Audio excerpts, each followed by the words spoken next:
जय हिंद जय भारत दोस्तों, welcome to our channel genius of commerce. Guys, आज की इस वीडियो में बात करने वाले सर अकाउंट्स फ्रॉम इनकम्प्लीट रिकॉर्ड, जिसका पार्ट 1 हमने ऑलरेडी कंप्लीट कर दिया है, जिसकी वीडियो आप तक पहुंच चुकी है। आज हम बात करेंगे पार्ट 2 में। वहां हमने सारी बेसिक बातें करी थी, दोनों जो फॉर्मूले थे जो हमारे बहुत ज़्यादा काम में आने वाले थे उनको हमने कंप्लीट कर लिया था। यहाँ हम वापस स्टार्ट कर रहे हैं अपने उस फॉर्मूले से जहां हमने लास्ट टाइम पढ़ा था सर। क्लोजिंग कैपिटल निकालने के लिए हमें ओपनिंग कैपिटल चाहिए होती है, प्लस उसमें हम प्रॉफिट को जोड़ते हैं, प्लस अगर पूरे साल में कोई एडिशनल कैपिटल लगाई है उसे जोड़ते हैं, और ड्राइंग्स करिए तो माइनस कर लेते हैं। फिर जो भी चीज़ इसमें से गायब होती है उसको हम फिट कर देते हैं और उस पर्टिकुलर चीज़ को निकाल देते हैं।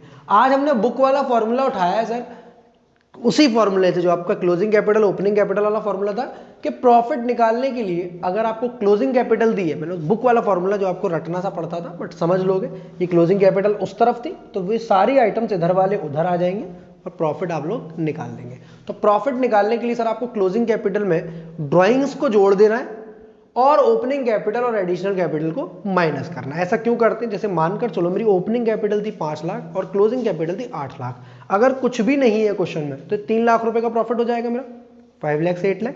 बट अगर क्वेश्चन में मेरे ड्राइंग्स है और एडिशनल कैपिटल है तो 5 लाख रुपए से शुरुआत करूंगा ना मैं अपनी।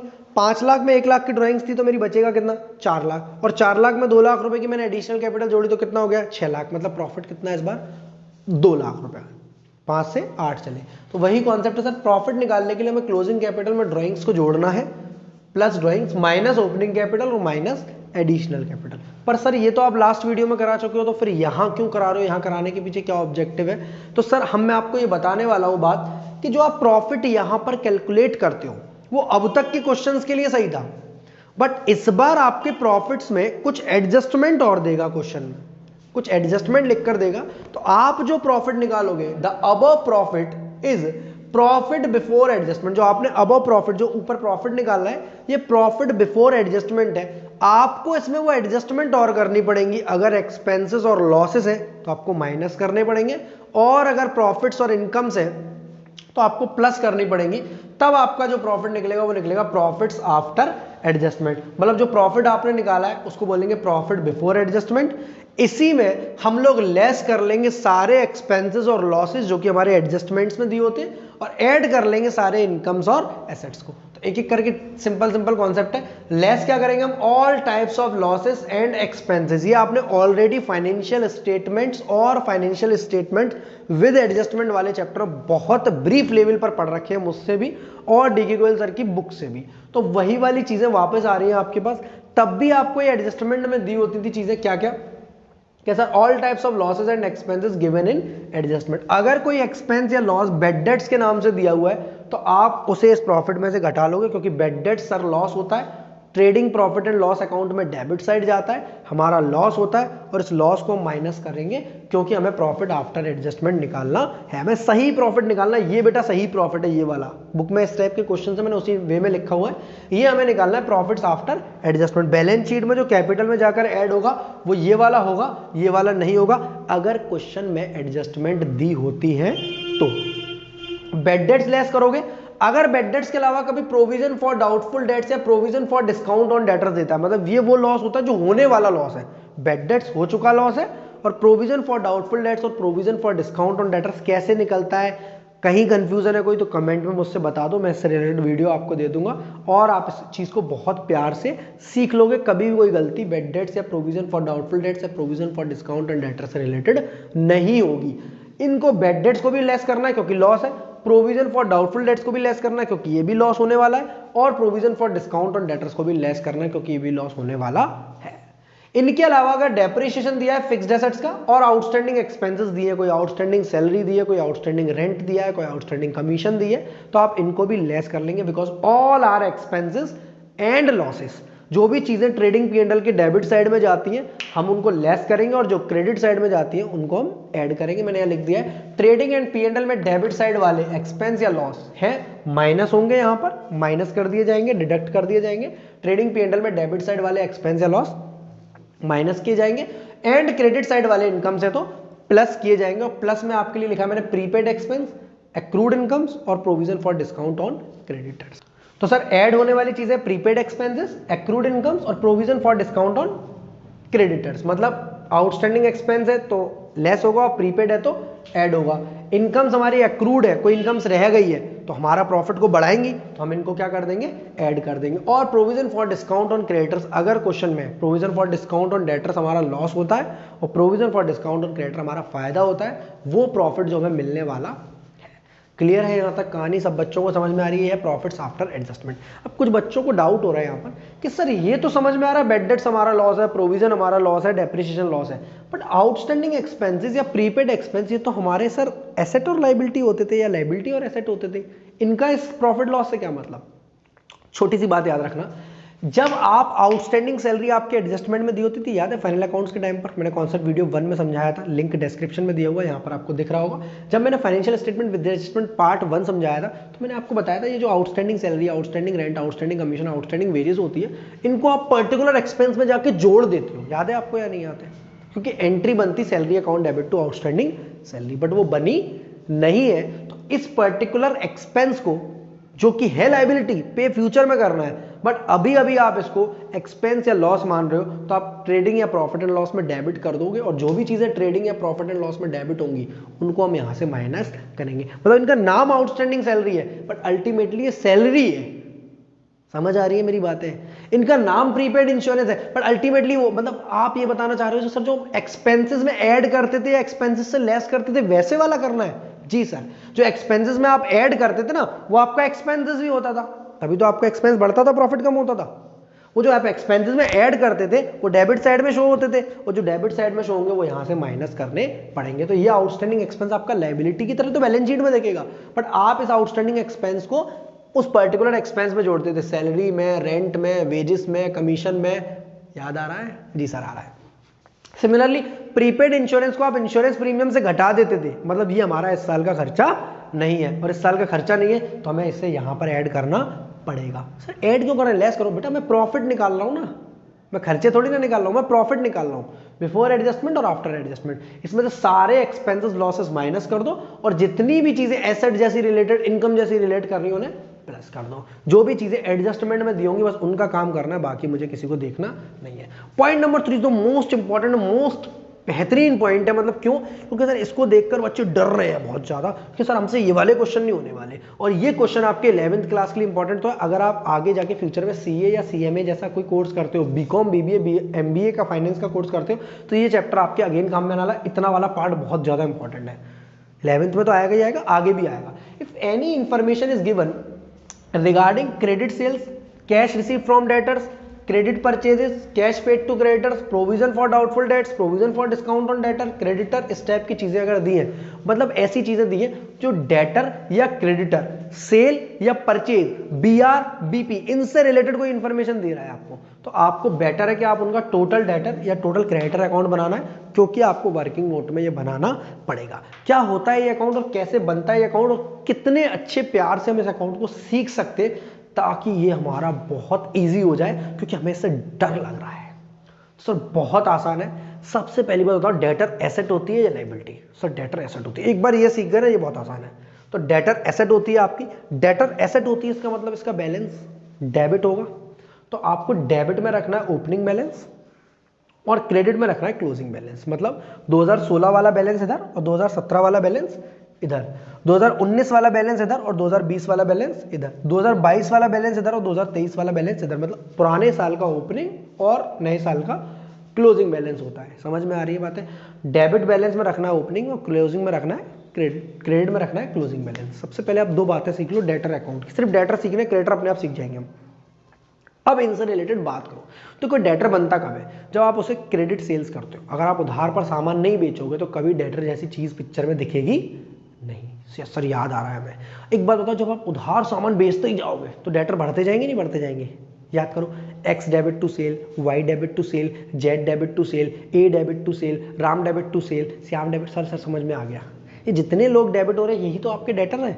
तो जब जब आप क्रेडिट सेल्स करोगे तो आपके डेटर बढ़ जाएंगे, और जब जब ये बढ़ेंगे तो डेबिट साइड आएंगे। बस सिंपल याद रखना है, डेटर जब जब किसी भी वजह से बढ़ रहे हो डेबिट साइड आएंगे, और किसी भी वजह से घट रहे हो तो क्रेडिट साइड आएंगे। क्यों?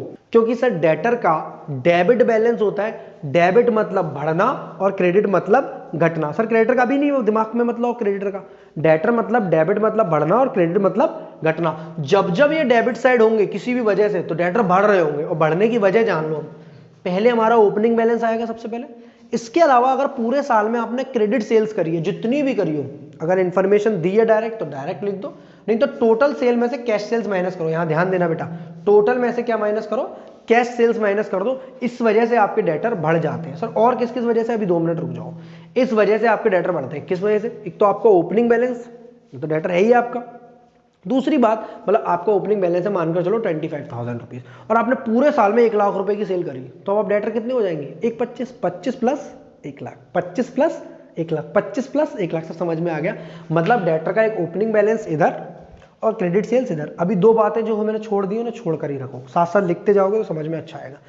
अब मानकर चलो डेटर आपको 25,000 रुपए दे गया, या 30,000 रुपए दे गया, या 40,000 रुपए दे गया, या 50,000 रुपए दे गया। मतलब cash received from debtors, cash account debit to X, cash account debit to Y, cash account debit to Z, cash account debit to A, cash account debit to Ram, cash account debit to Shyam. मतलब किसी वजह से आपको आपका debtor पैसा दे गया, तो आपके डेटर कम हो जाएंगे या ज्यादा होंगे, सर कम हो जाएंगे। अब हम उनसे वो पैसा मांग दोबारा नहीं सकते। तो अगर कैश रिसीव्ड होगा बेटा तो इस तरफ आएगा, क्रेडिट साइड दिख रहा होगा आपको, by cash received from debtors. मतलब डेटर का ओपनिंग बैलेंस आएगा इधर डेबिट में, ड्यूरिंग द ईयर जितने रुपए की क्रेडिट सेल करी है वो भी आएगी इधर डेबिट में, जितना रुपया आपका कैश रिसीव्ड हो जाएगा वो आएगा आपका कहां पर, क्रेडिट साइड में। और सर अगर सेल्स हुई है तो डेटर बढ़ा है, सेल्स रिटर्न होगी तो डेटर घटेगा। ये है कॉन्सेप्ट असली। मतलब सेल्स की वजह से डेटर बढ़ा और सेल्स रिटर्न की वजह से डेटर घटा। इसके अलावा आपने एक छोटा सा चैप्टर पढ़ रखा है बिल्स ऑफ एक्सचेंज, अगर समझ में आया तो ठीक है, नहीं समझ में आया तो मेरी कॉन्सेप्ट वीडियोस देख लो। वहां पर आपको पता है कि डेटर से हम बीआर ले लेते थे और डेटर से बोलते थे तू जा, याद है नहीं याद है, एक्स डेबिट टू सेल्स, फिर नेक्स्ट आता था बीआर डेबिट टू एक्स, याद है, बिल्स रिसीवेबल अकाउंट डेबिट। तो जब हम बीआर ले लेते हैं डेटर से तो हम डेटर को छोड़ देते हैं, तू जा। एक तरीके से या तो तू कैश दे दे हमें, या तू सामान वापस दे दे हमें, या फिर तू बीआर दे दे हमें, बिल्स रिसीवेबल दे दे। मतलब हर एक चीज से हम तुझे घटा देंगे। बढ़ाने की वजह क्या है दोस्त, ओपनिंग बैलेंस और क्रेडिट सेल्स। घटाने की वजह क्या है भाई, या तो पैसे दे, कैश रिसीव फ्रॉम डेटर्स, नहीं दे रहा सामान वापस कर, सेल्स रिटर्न, नहीं दे रहा बिल हम तुझे दे रहे हैं तू साइन कर कर दे, bill receivable received, bill receivable accepted या बिल रिसीवेबल रिसीव्ड। नहीं दे रहा सर, वो भाग गया देश छोड़कर, तो बेड डेट्स कर गया हमारे, क्या कर गया, बेड डेट्स कर गया, लॉस कर गया। इसकी वजह से भी हमारा डेटर घट जाता है। मतलब सर इधर वो चीजें आ रही है जिनकी वजह से डेटर घटता है। याद से देखो, ध्यान से देखो, जिनकी वजह से डेटर घटता है, क्या वजह है। पॉइंट नंबर 1, हमने उनसे पैसा ले लिया। पॉइंट नंबर 2, हमने उनसे सामान रिटर्न ले लिया, सेल्स रिटर्न। पॉइंट नंबर 3, हमने उनसे बीआर ले लिया, बिल्स रिसीवेबल। पॉइंट नंबर 4, उन्होंने हमें बेड डेट्स कर दिया, बेड डेट्स दे दिया, ठीक है, मतलब लॉस करा दिया। इन सभी वजहों से डेटर घटता है। कौन सी वजह, नंबर 1 पैसा दे दो, वजह नंबर 2 बीआर दे दो, वजह नंबर 3 सामान दे दो, वजह नंबर 4 बेड डेट्स दे दो। कभी कभी सर डेटर हमसे डिस्काउंट मांगते हैं, सर कौन सा वाला, ट्रेड या कैश। कभी कभी पैसे देते समय भी डिस्काउंट मांगते हैं ना, cash receive from debtors and fully settlement. 9,000 बनते थे 8,900 दे गया, 10,200 बनते थे 10,000 दे गया। तो वो जो डिस्काउंट अलाउड है उसकी वजह से भी हमारा डेटर कम हो जाता है। तो डेटर कम होने की वजह कितनी है, 5। कैश ले आओ, सेल्स रिटर्न हो जाए, बीआर रिसीव्ड हो, बेड डेट्स हो, या डिस्काउंट अलाउड हो। इन सब चीजों को क्रेडिट में डालेंगे क्योंकि ये सारी चीजें डेटर को कम कर देती है। क्लोजिंग बैलेंस भी आपका क्रेडिट में डालेंगे। फिर सर ये 2 चीजें जो रह गई हैं इनको बताओ ये क्या है। देखो डेटर से हम कैश लेंगे तो डेटर क्या हो जाएगा, कम। पर डेटर को हम कैश देंगे, गुस्से में कभी बोल दिया हमने उसको, चल पैसे उठा, कैश रिफंडेड टू डेटर्स, ये तेरे नोट खराब है भाई, डेटर में 10,000 रुपए दे गया पर 4 नोट खराब दे गया 500-500 के, तो हमने उसे वापस कर दिए वाले नोट, ये नोट बेकार है, पेन चला दिया तूने इस नोटों पर, नंबर नहीं दिख रहा है इस नोटों पर, कैश रिफंडेड टू डेटर। या उसने जो हमें बीआर दिया था वो डिसऑनर्ड हो गया, याद है ना, बीआर जब डिसऑनर हो जाता तो हम डेटर को वापस डेबिट कर देते थे एक्स को, और बीआर को क्रेडिट कर देते थे। तो एक्स कौन है, वो डेटर है, डेबिट है, और बीआर क्रेडिट है। मतलब सर डेटर को घटाने की 5 वजह, कैश ले आओ, सामान उठा लाओ, सेल्स रिटर्न, बीआर ले आओ, डिस्काउंट अलाउड या बेड डेट्स। बढ़ाने की 3 वजह, क्रेडिट सेल्स, बीआर जो उसने दिया था वो डिसऑनर हो गया, और कैश हमने उसे रिफंड कर दिया, जो उससे कैश मिला था वो रिफंड कर दिया। देखो उल्टी उल्टी वजह है एक दूसरे से, कैश रिसीव्ड इधर है तो रिफंड इधर है, बीआर रिसीव्ड इधर तो डिसऑनर। और क्रेडिट सेल से डेटर बढ़ता है और सेल्स रिटर्न से डेटर घटता है। पूरा डेटर अकाउंट मैंने आपको डिटेल में समझा दिया, अब आपको 100% समझ में आ जाएगा। साथ साथ कॉपी कर लो और क्वेश्चंस करना है इसके, और आपको ये अच्छे से समझ में आएगा। ओपनिंग बैलेंस डेबिट साइड और क्लोजिंग बैलेंस क्रेडिट साइड। एक बार डेटर अकाउंट समझ में आ गया आपको, क्रेडिट अकाउंट मक्खन की तरह अपने आप सेट हो जाएगा माइंड में। बस उल्टा सोचना है। उल्टा क्यों? उल्टा क्यों सोच रहे हैं सर? डेटर हमारी एसेट होती है तो क्रेडिटर हमारी लायबिलिटी होती है। डेटर का बैलेंस डेबिट होता है तो क्रेडिटर का बैलेंस क्रेडिट होगा। डेटर का ओपनिंग इधर आता है तो क्रेडिटर का ओपनिंग इधर आएगा। बस इतनी बात दिमाग में याद रखना, उल्टा चलेगा यहां पर। ठीक है जी सर। सर क्रेडिटर का ओपनिंग बैलेंस आता है इधर। अभी हम बाद में देखेंगे किस वजह से बढ़ता है किस वजह से घटता है। मानकर चलो आपके 50,000 रुपए के क्रेडिटर थे साल के शुरुआत में 2021 में इधर, तो 2022 वाला बैलेंस किधर लिखोगे? इधर। 21 वाला इधर, 22 वाला इधर। उधर ऐसे था, इधर ऐसे है, क्योंकि वो डेटर था और ये क्रेडिटर है, क्योंकि वो एसेट था सर और ये लायबिलिटी है आपकी। तो ओपनिंग बैलेंस इधर आएगा और क्लोजिंग बैलेंस सर इधर आएगा। अब एक बात समझना, आपके डेटर थे स्टार्टिंग में 30,000 रुपीज के और आपने इस साल 10,000 रुपया दे दिया उनको, कैश पे कर दिया, कैश आपने पे कर दिया। Ramesh account debit to cash, Suresh account debit to cash, ऐसे वाली एंट्री पास करी तो आपने उनको कैश दिया, तो क्रेडिटर आपके कम होंगे या बढ़ेंगे? सर कम हो जाएंगे। क्रेडिटर्स आपके कम हो जाएंगे। तो जितनी भी कम होने वाली वजह है वो सब मैं इधर लिखूंगा और जितनी भी बढ़ने वाली वजह है वो मैं इधर लिखूंगा। जैसे जितनी बढ़ने वाली वजह मैं इधर लिख रहा था और कम होने वाली इधर, क्योंकि इसका बैलेंस क्रेडिट है, ये बढ़ाएंगी, ये सारी चीजें क्रेडिटर को बढ़ा देती है और ये सारी चीजें क्रेडिटर को घटा देती है। बहुत सिंपल समझना, सेम है। घटाने वाली वजह वहां यहां पर थी और यहां देखो, कैश रिसीव्ड की जगह क्या आ गया? Cash paid. सेल्स रिटर्न की जगह क्या आ गया? देखो परचेज रिटर्न। डिस्काउंट अलाउड की जगह क्या आ गया? देखो डिस्काउंट रिसीव्ड। और सर बैड डेट्स नहीं लिखते, बीपी एक्सेप्टेड और बीआर इंडोर्स्ड। सर इसका क्या मतलब होता है? जैसे हमने अपने डेटर से बोला था ना बीआर लिख कर दे, साइन कर दे, ऐसे ही हमारा क्रेडिटर हमसे बोल रहा है कि ये ले लिख बीआर बीपी जो भी तू समझ रहा है, इसको साइन कर दे। मतलब हमने अपनी जान छुड़वा ली उससे, क्या साइन करा के? बिल्स पे बिल साइन करा के। और दूसरा केस याद होगा, हमें कोई दे गया बीआर, हमें हमारा डेटर बीआर दे गया, हमने उठा के अपने क्रेडिटर को दे दिया, BR endorsement, endorsement of BR endorsed to creditor, ऐसी ट्रांजेक्शन आता था, उस वाले को बोलते हैं बीआर इंडोर्स्ड। तो ये सारी वजह किस चीज की है? क्रेडिटर को कम करने वाली। क्या चीज है? क्रेडिटर को कम करने वाली। क्रेडिटर किन किन वजहों से कम होता है? भाई उसको पैसे दो, मुंह पे मारो, हे पैसे उठा चल निकल। दूसरा, पैसे नहीं दे पा रहे, उसका बिल साइन कर दो प्यार से। बिल साइन नहीं कर पा रहे, किसी और का बिल आपके पास आया बीआर, उठाकर इसको दे दो। कैश पे करो, बीपी एक्सेप्ट करो, बीआर इंडोर्स करो। बीआर इंडोर्स वाला पॉइंट समझ में आ गया? बीआर है इसका नाम, बीपी इंडोर्स नहीं है बेटा, बीआर हमने किसी से लिया और इसको दे दिया। और अगर परचेस करिए आपने सामान की तो परचेज रिटर्न कर दो, और डिस्काउंट अलाउड था तो यहाँ डिस्काउंट रिसीव्ड कर दो। मतलब सेम चीजें, जैसे 5 वजह वहां पर थी ऐसे ही 5 वजह यहां पर है। वहां क्रेडिट साइड थी या डेबिट साइड है? कैश पे करो, बीपी एक्सेप्ट करो, बीआर इंडोर्स्ड करो, डिस्काउंट रिसीव करो या फिर परचेज रिटर्न कर दो। इन सब वजहों से आपका क्रेडिटर कम हो जाता है। क्रेडिटर को बढ़ाने की क्या वजह होंगी? देखो आपके स्टार्टिंग में जो क्रेडिटर थे आप उनसे और सामान ले आए, जैसे आपने वहां क्रेडिट सेल्स करी थी, यहां आएगी क्रेडिट परचेजेस। दी है क्वेश्चन में तो डायरेक्ट, नहीं तो टोटल में से कैश को माइनस करेंगे। दूसरा ये, आपने जो उसको बीपी दिया वो डिसऑनर कर दिया, आपने समय पर पेमेंट नहीं किया, तो बीपी एक्सेप्टेड इधर, डिसऑनर्ड इधर। आपने जो उसको बीआर दिया, इंडोर्स किया था, बीआर इंडोर्स इधर और डिसऑनर इधर। बहुत सिंपल है, एक एक बार बनाकर देखोगे तो इससे सीधा साधा कॉन्सेप्ट कोई लगेगा नहीं। 11th के साथ साथ आगे भी एक आपके काम में आने वाली चीज है। तो यहाँ हमने टोटल डेटर्स अकाउंट बनाना सीखा या हमने टोटल क्रेडिटर्स अकाउंट बनाना सीखा। किसी भी कॉन्सेप्ट में कोई भी छोटा मोटा डाउट हो आप मुझे व्हाट्सएप कर सकते हो 7906786321 पर, या आप genius of commerce app download कर लो, वहाँ बहुत सारी टेस्ट सीरीज आप लोगों के लिए चल रही है। कमेंट में मुझे बताओ वीडियो कैसी बनी है और आपको नेक्स्ट चैप्टर जल्द से जल्द कौन सा चाहिए, या मोस्ट इंपॉर्टेंट क्वेश्चन किस वाले चैप्टर के चाहिए। Thank you to all of you, be happy always.